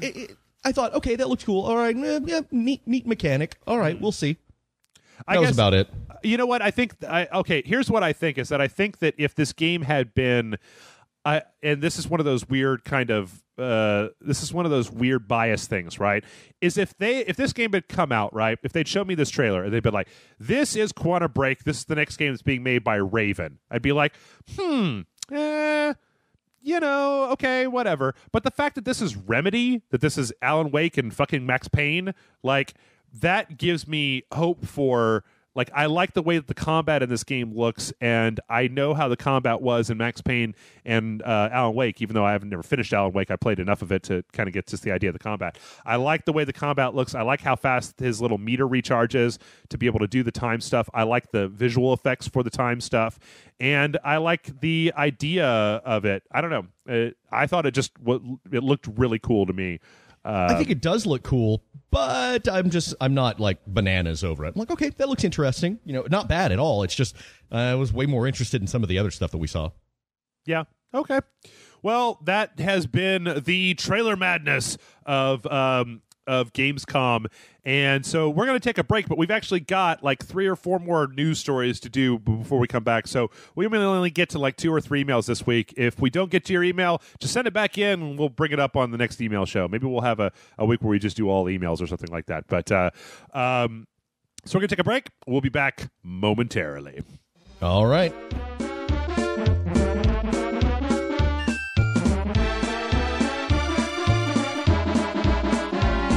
All right, we got news still left to go, Jason, so let's power through here, see if we can't get to some emails before we get done here. Welcome back, everybody. So I didn't get a chance to watch it. I'm sure you didn't watch the Gamescom press conferences, right? Did not. Okay, well, I've got on Joystick we have a breakdown of stuff, and I'm going to go over a few of the big key points from both of these. We're going to start with the Microsoft conference. They announced 3 bundles, 3 Xbox One bundles, one for, FIFA 15, one for Advanced Warfare, and then one for Sunset Overdrive. That's kind of... let's see. They did say that they're expanding the feature set on the Xbox One to basically redo parts of the Friends section and messages and parties and invites and play media from a USB device, stuff like that. There was announcements of some independent games that were coming here. I think the big one that people probably want to hear us talk about, I don't know if you've read this one yet, Jason, is that Rise of the Tomb Raider will be exclusive to Xbox One, at least for a time. Timed exclusive, yes. A lot of people freaked out because at first they thought it was just exclusive. And I thought, that's such an odd, risky choice. But it's timed exclusive, so it all depends on what the window is. Yeah. So that's a thing that I think that, I saw on the website there was a lot of grousing. There was a lot of people that were upset about that, and I think it's kind of interesting for Tomb Raider because that's actually, when I think of Tomb Raider, I guess maybe it's because I played it first on the original PlayStation that I kind of think PlayStation when I think of Tomb Raider. I don't really think of the Xbox. But yeah, they looks like they've locked it up for at least for a significant amount of time, as I understand, on the Xbox One. Which at this point, I think that. I think it's good that we all get used to this shit because I have a feeling this particular console generation is going to be full of timed exclusives because with the relative parity of the hardware inside of the Xbox One and the PS4, I feel like we've said this 100 times before that the real edges are going to come through those companies paying for exclusivity. It seems like Sony's being a little bit more. The Sony exclusivities, I mean, at least from what I've seen from them, seems like it's a lot more like they seem to be putting Destiny more like there's some DLC content for Destiny that's going to be exclusive. But this isn't a big thing. Like remember that like the Grand Theft Auto 4 DLC was exclusive to the Xbox One for a time, right? That's right, wasn't it? Xbox 360, yeah. 360. Yeah, but for a little while, yeah. Yeah. Mass Effect, when it first came out, was only on the Xbox 360. It actually took like a year and change for that to come to the PS3. That's right. It was a while. Yeah. It was a while, yeah. So, I mean, I think that we're just getting back into the early days of console exclusivity game where people are going to want stuff on their console to draw people into picking that console over another console. So that's cool. Let's see. Turtle Rock is bringing the Evolve beta to the Xbox One in January. And DLC for Evolve is going to be on the Xbox One first. Fucking the Roller Coaster Tycoon people are making the Scream ride, some virtual roller coaster thing. A lot of this is kind of garbage. Let's see. The other big thing that they said was that they're announcing a thing for the PC and Xbox One called the Halo channel, which I'm having a little bit of difficulty understanding exactly what it is, but it seems to be some kind of landing page for people to, like, basically kind of like a subset of app that does nothing but stream Halo and Halo-related content. With okay, so it's just streaming. It's not like a matchmaking hub or something like that. It's just like here's your place for Halo stuff. I don't know. There's actually a trailer for it, but I didn't get a chance to watch it before we started doing this. But I mean, what it seems to be is when you look at the video for it, it's got in the center of the screen, it's got a Halo, and then on the left and right and bottom, it's got like a chat box, and then like a description of the match, and then like a red team, blue team, and then the scores of the individual people on those teams. Like you know what it seems to me is it seems a lot like Call of Duty Elite, but with a streaming app built into it, where it's going to be, it makes a certain amount of sense in that Halo is a big enough game that you could make a full app that was for nothing but Halo, and that would make sense. There's also supposed to be some second screen integration with Smart Glass. Like I said, I'm sorry that I don't have more information on this, but that was one of the big announcements that they had, is that they're bringing this stuff in. Which, I mean, for a franchise like Halo, it's big enough that there's enough time, or that there's enough of an interest in that to spin it out into more than just like, it's a multiplayer game on the console, to have companion apps and stuff like that.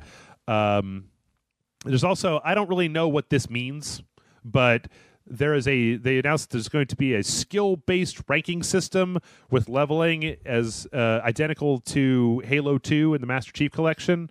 I'm reporting this. I do not know what it is. I'd never played Halo 2. I played on the PC and didn't play much multiplayer, so I don't know. They're also going to start letting you apparently pre-order and pre-download stuff on the Xbox One, which I didn't know that they weren't doing already, because I don't generally preload stuff except on Steam. So as far as the Sony conference goes, let's see what all we got going on here.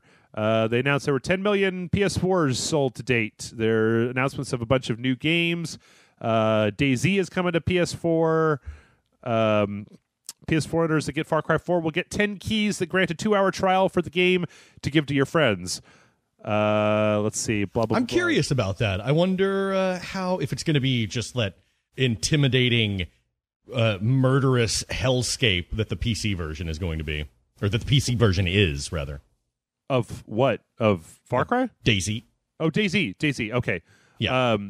Yeah. I mean, it's probably going to be something like that. I mean, that style of gameplay has a big audience now, so But you know what? I think the most interesting thing to come out of the Sony conference is that they're going to have this new feature on the PS4 called Share Play. That if you're a PS Plus member, you can invite somebody. The way that okay, it's kind of a hard thing to describe, but you could be able to bring people into your game co-op style. But they've also got a new feature on it that they're describing as a quote fingers virtual couch, where so I can get you to stream my. Like if we both have, or you don't even, only one person even needs a copy of the game, right? So that if I have a copy of the game and then you download the client on your side, and then it basically hooks us together so you can see everything that I'm doing, but then you can hit a button and I can essentially virtually hand you the controller, and then you could take over and play my game for me. So you could be like, hey, I can't get past this part. Jason, can you get past this part for me in The Last of Us? And then I can virtually hand you the controller, and then you play it and I see it on my particular screen, which... That's crazy. That's interesting. Yeah. That's I'm wrapping my mind around that. That's It kind of makes me think of Pokemon on Twitch. Yeah. Well, it kind of makes me wish that this had come out before you went on your space journey, so that I could just virtually hand you a controller and you could play. You could be on the dojo from wherever the fuck you are. Like that's right. Rage Select offices are now everywhere. You know what? Actually, that'd be a really cool feature to have on Rage Select, where you could just like invite a bunch of people, like maybe patrons or something, in, and we could just have a thing where it's like every time that you die in this game, then you hand the controller over to whoever the next person is on the list, and then they get a shot. Idea. So great idea. I like it. Don't steal my idea, assholes. That's my idea. I just thought of it. Nobody's ever had that idea before. All right. So I think that's really interesting. They also talked a little about PlayStation Now, about the Vita TV.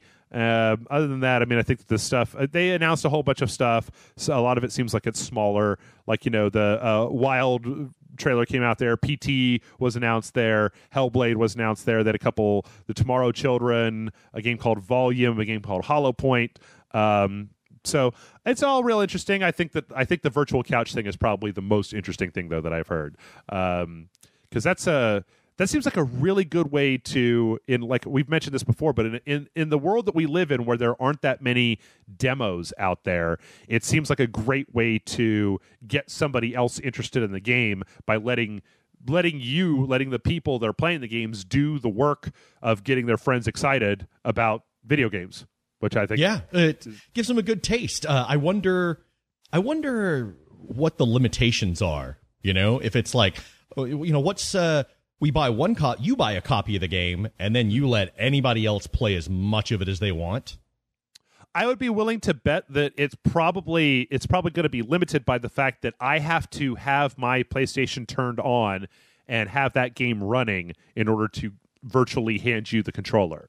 So that if you wanted to, I mean, I think that's not a bad trade-off, because it's like, okay, well, let's say Jason does ever want to buy a game again. He wants to play all of the new Last of Us game, but he wants to play it on my PlayStation. Well, I have to have my PlayStation turned on and running, and I can't play any games on my PlayStation the entire freaking time that you're playing. It's kind of, actually Steam does the same thing, right? Where you can share your Steam library out to somebody. Oh yeah. But if they're playing the game, then you can't play anything on Steam. So it's kind of got a built-in limiter of the fact that if you like video games, well, then I'm not just going to let you play Last of Us all fucking day on my PS4. I got shit to play, Jason. Come on, man. Have some respect. I thought we were agreed. I thought we were coming to an agreement.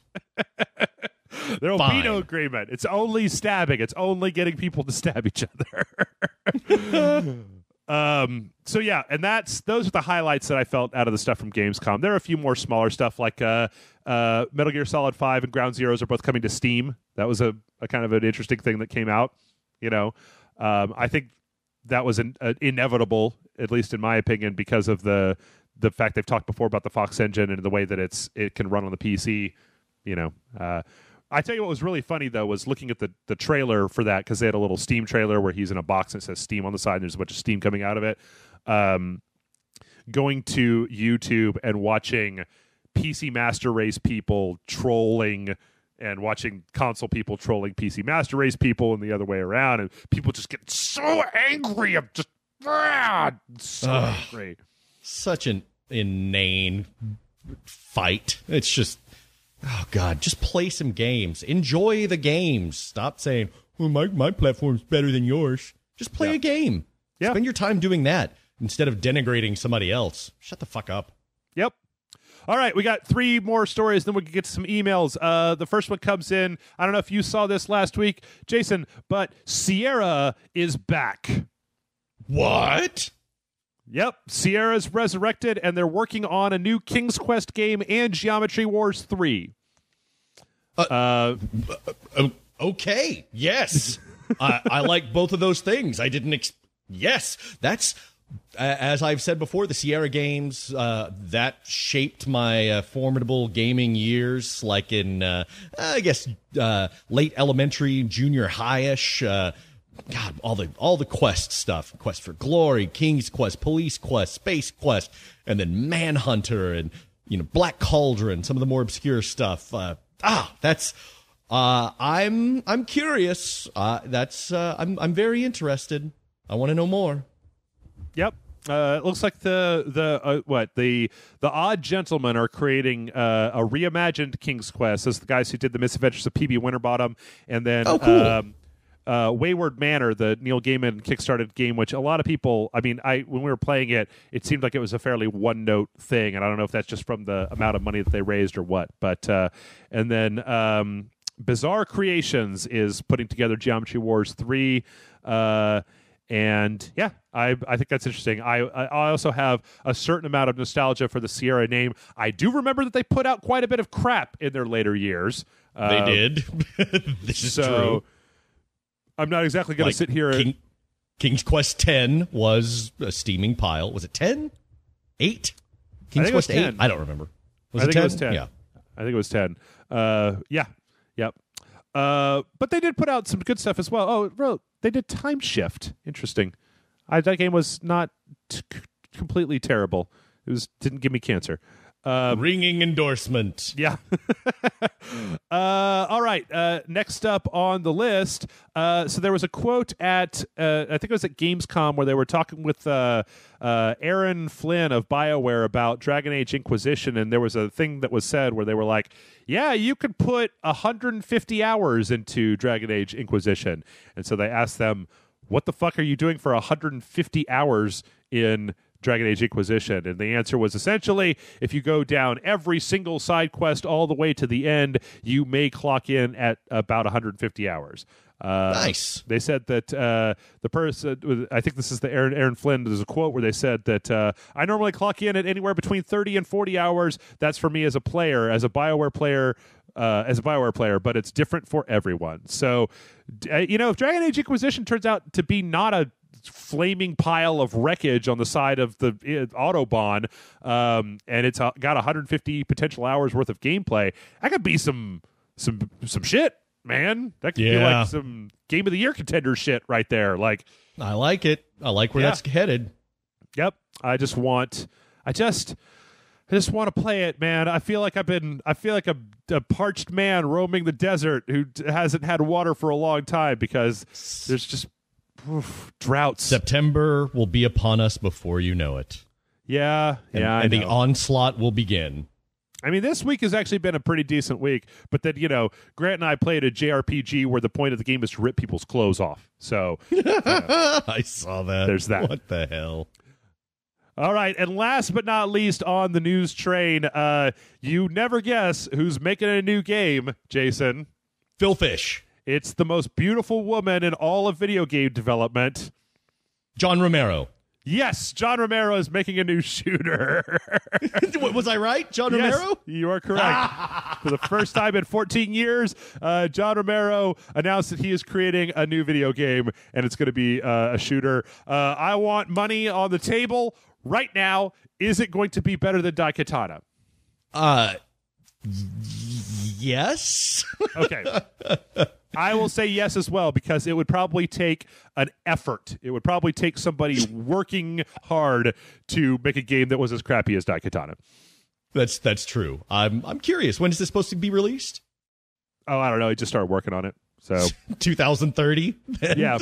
A million years from now. It's going to be the best video game ever. It's going to blow your brain directly out. Yeah. You're going to be John Romero's bitch. But the new ad's going to be like, would you be friends with John Romero and maybe play his video game and say nice things about it, pretty please? Yep. All right. So with that out of the way, we've now got some questions, and I've got 1, 2, 3, 4, 5, 6 questions, but we may or may not answer them all. I tried to pick some ones that were kind of short because I knew that we'd be going fairly long this week, but let's get to them. If you decide that you would like to send in a question, mail@rageselect.com is the email address. That is mail@rageselect.com. And our first question comes in from our buddy Will. And Will says, Dear Jeff and Jason, I was thinking of putting my money towards a 3DS, but besides the new Pokemon Omega and Alpha games, I don't know any others that I would want. What are your recommendations? P.S. If I said this before and have already asked, I apologize. Wait, what does that mean? You don't know? Wait, if you're going to ask us shit on the show, Will, you need to make sure to pay attention if we answer, bro. Yeah. You would know this better than I, but I will start off by saying that I have been putting a little bit of time lately, again, into Fire Emblem Awakening, because that game is just fucking cool. I like it a lot. And I never did really get a chance to play it as much as I wanted when it was first released, and so I bought it out here to accompany me in my journey through the cosmos, and it has proven to be a very reliable companion. It just scratches a lot of itches that you don't get out of many major releases. So there's one. What do you got? Well, I'm going to tell you the secret way to answer your question, and the secret way for anybody to answer the question of what should I buy for X platform is go to Metacritic, sort on that platform all scores, sort by highest score to lowest score of all time, and you will get a very good cross-section of things to play. But I will tell you some of the ones that I have played. A Link Between Worlds. That game was fucking Bananarama fantastic. Like, it was great, and I loved it. And I'm kind of not the biggest Zelda fan in the world, and still I loved it. Bravely Default, if you're into JRPGs. Bravely Default, it's supposed to be really good. If you haven't played Shovel Knight is available on the 3DS. Cave Story is available on the 3DS as a download. Ooh, I didn't know that. That was a fun game. Mm-hmm. I have not played it, but I've heard very good things about the last Phoenix Wright game. Apparently, was very good. I liked playing a certain amount of Resident Evil Revelations. You could probably get that for the 3DS. Is probably a good one. Basically, I mean, there's a lot of great stuff out there. The 3DS has been out for long enough that if you're looking for portable stuff, there's a lot of good stuff that you can get up there. So just go take a look through that listing. I mean, they have a version of Metal Gear Solid 3 that was specifically for the 3DS. You remember? That came out, actually. Yeah. Also, just about any of the Mario games on there are really good. Mm-hmm. As well as specifically the Mario Kart on the 3DS. 7? Yep. Okay. Good stuff. Yeah. So, at this point, it's pretty easy to figure out what the good ones are, and even easier to figure out what the bad ones are. Let's see. Our next question comes in from Tony. Tony says, Dear Jeff and Jason, at 33 years old, I consider myself a lifelong gamer, but my experience with modern FPS games is limited, and my exposure to its online play was non-existent until I picked up a discounted copy of Black Ops recently. I felt that what I felt what I know now to be usual frustration of learning the online play while being cannon fodder for a lobby full of level 50s. Do you think the sink or swim exposure to online play is the best way to go? Or should there be more diversion, I think he means diversity, in players, allowing newer players a chance to play those of a similar skill level? Thanks for reading, a Tony. Yeah. It's like, I mean, that's part of the reason that I don't do it that much, because I'm not very good at it. I don't have the time or the patience to dedicate to becoming good at some of the online arena games like Call of Duty. I do pretty good at Battlefield, but in an unconventional way, because there are other ways to get lots of points, like capping flags and riding around in a tank and so forth. But yeah, if you just throw yourself into Call of Duty, it's a meat grinder. It's like taking a little baby duck and throwing it into a pen full of pit bulls, and they just ravage it and tear it apart. There are, a lot of other games have, better matchmaking systems and stuff like that. But yeah, Call of Duty is very much a dog-eat-dog, sink-or-swim kind of environment. It's not quite as bad as, say, Dota or League of Legends, but it can be exceptionally unforgiving. What I don't understand, and I mean, this is one of my throwback questions because we've answered this before, but one of the things that I don't understand is why they don't do the same, like, level progression in online video games that's used to matchmake you with other people generally tends to go in one direction, right? It doesn't ever go backwards. Like, if you are good, you will get up to level 50 in no time, and et cetera, et cetera. But if you're bad, you're still going to go up in level. Like, you're going to get levels, right? Yeah. No matter how shitty you are, you're going to get a certain amount of points just for playing the game for a certain point. And what I always feel is this deep sense of dread every time I level up in some of these online video games, because just go, no, keep me with the level 10s. I was having so much fun with them. Like, now you're going to put me into the next tier up, and it's just going to be like, oh, well, there goes the fun. The matchmaking isn't skill-based, it's progression-based. So I think what I would like to see is something like you see in StarCraft, right, where you have to earn your way, like very much earn your way up to the next tier, right? That if you lose, if you get a certain amount of kills, if your KDA, if your kill-death ratio is bad all the time, they're going to keep you with people that have similarly poor kill-death ratios. With me. Right, exactly. And so that we can all have fun down here in the kiddie pool, just, splashing and shit, while you guys are over peeing. there. Right. I pee in the kiddie pool. Well, everybody does. It's a toilet. It's not a pool. But yeah, I don't understand why they don't do that. Why they don't just let people, like, if it's going to take me a long time to get that. In fact, I wonder, I don't even know if they do matchmaking in Dota like that, but if they don't, goddamn, they should, right? That if you're just shitty at Dota, you should just get to play with a bunch of people who are shitty at Dota. And we can all just be shitty at Dota, and it's great. Nobody's yelling at each other, and we're all just crap, But somehow that's never trickled down into these things, because Call of Duty is still just like, oh, God, it's so awful. Like, it just, death, or what if I go left? Death. How about right? Death. Duck. Nope, you're dead. Yep. And you just go, well, why am I even playing this? I could be playing threes on my phone, and the soundtrack is soothing, and I make progress, and I get better at it, instead of just like, you're dead. So yes, Tony, that is, I don't think that sink or swim is good for anybody, because it creates a barrier to entry into whatever it is that you want people to do. And if people can't get into that thing, I mean, I'll freely admit that Dark Souls is very similar in that respect. That any place where you have a really steep initial incline to getting into the game, there's certain people that just aren't going to put up with that level of frustration. And as far as I'm concerned, they shouldn't have to. You should be able to ease people into this stuff to give them an idea of what they're doing. Rather than just being like, well, I guess you're just fucked and you wasted your money, bitch. Like, get out of here. Noob. Yep. Let's see. The next one comes in from Martin, and Martin has a question, but then he also does a little shit talking, Jason. Oh, no. All right, Martin. This little shit talking about another website, and I don't know if I'm going to read it. Oh, yeah. No, skip that. We don't need that shit. Well, no, I'm going to read the question. But I'm not going to read the shit talking that comes after it, Martin. So Martin says, Dear Jeff Jason, in your opinion as critics, what do you consider to be more important when reviewing a game? Is it to be entertaining, or is it to be informative? And then he talks a bunch of shit, and then he says, set the boobs loose and chug that Lone Star.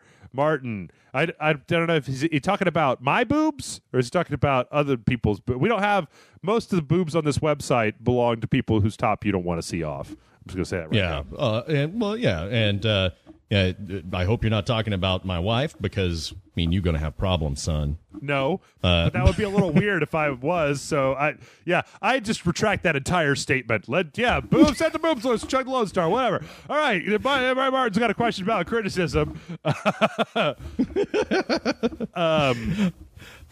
It's a good question. I don't even remember the informative or entertaining. Yeah, I think you can find a balance between both. I generally just go for entertaining because I don't really have very incisive observations. It really depends on what your shtick is. I think you can usually count on some outlets for entertainment purposes and other outlets for strictly dry entertaining or strictly dry breakdown and criticism of the product that they're talking about. But, some places do a pretty good job of balancing both.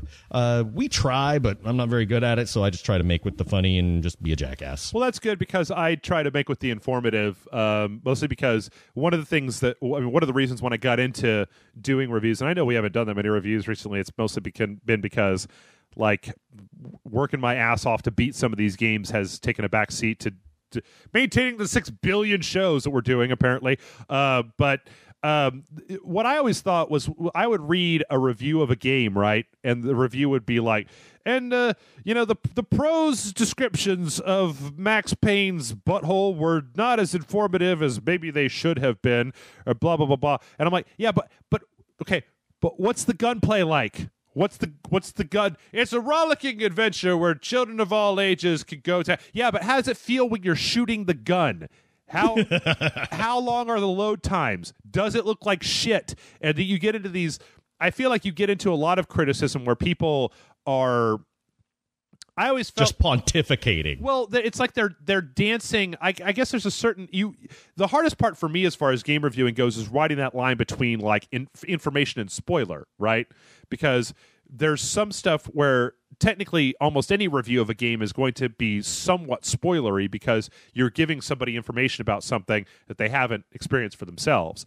But what I think is important is to point out things that you would want to know when you were trying to decide whether or not you wanted to buy this game or not.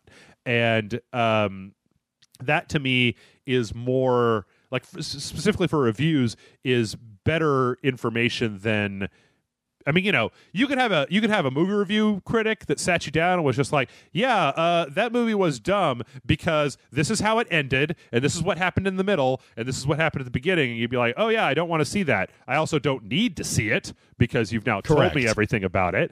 Yeah, it's a fine line to walk. It is. It's very difficult. Just throw some dick jokes in there, Martin, and you'll be all right. Just one or two per review. We're really tearing through the questions this week. Our next one comes in from Andre from Ecuador. And he says, hello, Jeff and Jason. This is Andre of Ecuador. I just kind of want to say it in a very, like, Andre of Ecuador. Like everybody down That's there. That's his full title. That's right. It's on his birth certificate. Everyone in Ecuador knows Andre. So he says, I don't know if you guys wrote my suggestion for Indie Friday, but now I have a question. I don't really know what that sentence means. With games like Surgeon Simulator, Goat Simulator, and Papers, Please taking an interesting turn in the quote finger something simulator, my question is, what type of crazy and or realistic simulator would you like to see?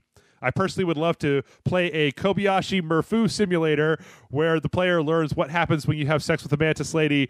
Will you make a deal with a talking snake with a cape? Can Jeff close with Nazi Scarlett Johansson? And, of course, Dick Bees. Thank you for answering my question. Keep up the good work and keep it fucking classy. Andre from Ecuador. Andre from Ecuador, the Kobayashi Maru, you've got some great scenarios there. Yeah. I want to play this game. I don't know exactly how you play it, but I want to play it. But I suspect that you will have to talk to a licensed professional afterwards. Mm-hmm. But as far as like some sort of weird, quote unquote, simulator game, mm-hmm. I don't know. Taco Bell simulator? You have to go to Taco Bell and eat at Taco Bell? I just want to go to Taco Bell and eat rather than play the simulator. It's like, here's a menu that you never get to order from. Things that you don't get to do in life that you would want to do, that you would like to do in a simulator. I think you need to be a Greedo simulator. Mm-hmm. Horse simulator? Yep. Where you just walk around as a horse. But see, what Goat Simulator did that, but would it be like Goat Simulator, but you're a horse? We also have to think about Greedo's predilections, Jeff. Okay. All right. Fair enough. Yeah. Fair enough. Shit's going to get weird. I want to play George Lucas Simulator where you take away a beloved franchise and fuck it all up. Steal something that someone loves and then wipe your butt with it. That's right. That's right. Let's see. What other good simulators could you have? Like middle class jerk simulator. Oh wait, The Sims already exists. Boom. You know, there've been like there were a bunch of news stories this week, and I even skipped some trailers about The Sims 4. I think people are now whipped into something of a frenzy for The Sims 4. Jason, been seeing, the buzz is building. It's definitely building. It's like 3 weeks until it comes out. And oh wow, I don't know. You're not going to be back in town, back here on Earth at that point, right? Not quite yet. No. Damn it. I know. You mean you're going to let Grant be the one who lets me make all the Sims in The Sims 4? I have no choice. What else? Grant Simulator. I'd play that game. Holy crap, that'd be great. I've often thought about, is there a way like, there was a game dev tycoon game, right? Right. Where you simulated being a game developer that was really interesting. But I've thought about, is there enough, and is my own personal experience enough to make like hey, so you're running a YouTube Let's Play channel simulator, right? Except that it's just a horrifically depressing game. Like, it's darker than Papers, Please. Yeah, I was about to compare it to Papers, Please. Like, every scenario ends with just this bleak, impoverished outcome. You're playing that game and you're just like, oh God, this is bumming me out. I need to play something else. Yeah, what other good simulators could there be? There's got to be a bunch of them out there. Like, maybe there's just like a good. Wait, isn't that Kim Kardashian iPhone game or whatever? It's just like a celebrity simulator. You could be like a D-list celebrity simulator, right? Where you've got to try Andy Dick simulator, right? Andy.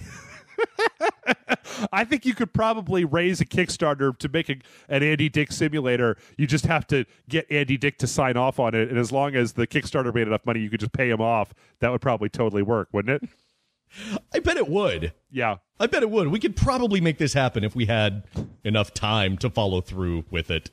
Yeah. You just follow Andy Dick around during his day and just badger him until he's like, fine, I'll do whatever. What do you even need me to do? Just sign this saying we can use your name. That's all we need. We don't even need your name or your voice. That's it? Yep. That's it?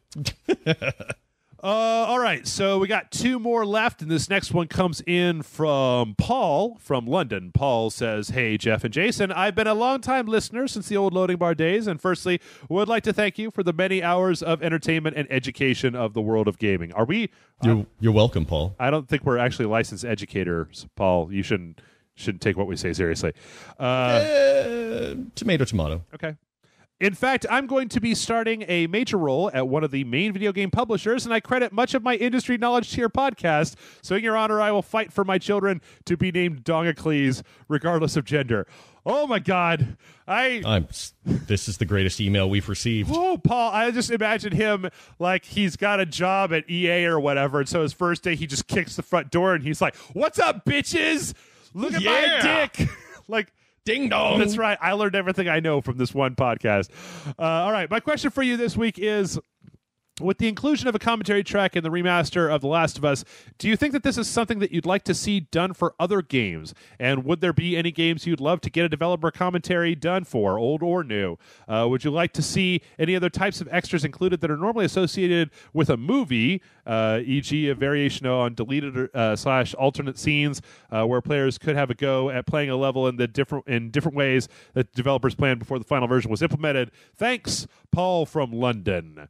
Yes, Paul, but I would really have to be into the game a lot because, I've got a lot of DVDs at home, but I hardly ever watch the special features, the commentary tracks or anything. I've really got to be into it, and they've got to have something interesting to say, and it's got to be some, a game that I really, really like. And they're, one that I would ostensibly go back and play again after completing it. And me, I don't usually do that. So I can only think of a handful of games that I would like to see commentary track and like deleted scenes and stuff like that. I think that's interesting, but I don't know how much I would take advantage of it. Now, if you want to see like up-resed remakes of older games, yes, that you have my attention on. Because I'd love to go see like a PS4 up-res version of Shadow of the Colossus or something like that. Dude, we already had the PS3 HD version of that. How many times I remake Shadow of the Colossus? I know. I haven't had a chance to play that version yet, so I'm like, okay, well, fuck it. Too late. Give it to me on this one now. Yeah, I'm kind of with you on that. Where I mean, the other problem that you have is that like if you a lot of times if I do watch DVD commentary, which I do less and less because I get so much of my media streaming, which doesn't generally have the commentary. Yep. It used to be like, that you could be like, oh, I'm going to clean up my living room, so I'm going to put on Fight Club and listen to the commentary for it because I like that movie while I'm vacuuming and cleaning up, and I'll just turn up the volume real loud because I already know what's going on in the movie. But with games, you have to actually play the game. You actually have to be playing the game in order to run into that commentary. It's not a passive activity. Yeah, in fact, I would almost be more interested, like if The Last of Us, like say if just pick a game. Let's say okay, fine, Dark Souls. Mass Effect, right? Let's say Mass Effect had a commentary that you get with it. I would almost rather see the commentary released as like a $5 or $10 DLC where you start the game up and let the game play itself and then listen to the commentary and then just stop and fast forward and rewind. Like have an option so that you can have the commentary on while you're playing the game, but have a second option where the game just plays itself. Like drop the HUD off, maybe do some more interesting camera angles from place to place. I mean, within reason. Like don't make it 3-year development to have the commentary, but I would probably be much more apt to watch commentary for that kind of stuff if I didn't actually have to play the game to get to the commentary. Because so often when you watch commentary, it's like the only times that I've watched commentary on DVDs and stuff like that is on a movie where it's like I just get done with that movie and I was just like, holy shit, that was incredible. I really want to listen to the commentary for it. Yeah. And the last thing I want to do with a game, just like you said, is go back and play the whole thing from start to finish again. You want commentary? You guys want passive commentary on a game? You come to us. All right. We'll get you taken care of. We'll do it. That's right. Well, all 20 or 30 hours worth. As far as like, would you like to see extras normally associated with movies, like deleted scenes or whatever? I would much rather see. I would much rather have them clean up prototype stuff and let me play that instead of getting concept art for video games. Like I'd love to see like original animations or some of the alpha stuff for interesting games. But what I really want, Jason, out of all video games and movies of all time is the option to have Arnold Schwarzenegger do the commentary for whatever it is. I don't care if he's in it or not. Because if there's one man who has mastered the art of movie commentary, it is Arnold Schwarzenegger. It's the most informative and dramatic commentary of all time. Slash and sarcasm. Yes. Have you ever watched any of his commentary tracks?